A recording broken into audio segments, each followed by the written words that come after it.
يا أيها الذين آمنوا اتقوا الله ولتنظر نفس ما قدمت لغد واتقوا الله.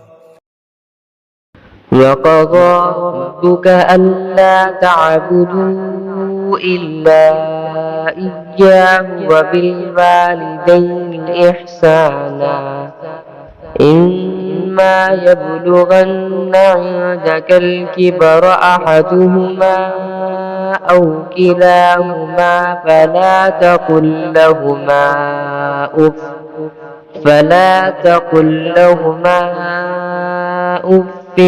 ولا تنهرهما وقل لهما قولا كريما واخفض لهما جناح الذل من الرحمة وقل رب ارحمهما كما ربياني صغيرا.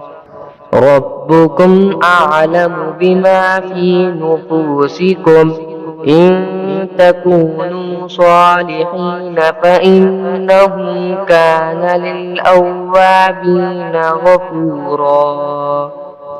وآت ذا القربى حقه والمسكين وابن السبيل ولا تبذر تبذيرا إن المبذرين كانوا إخوان الشياطين وكان الشيطان لربه كفورا.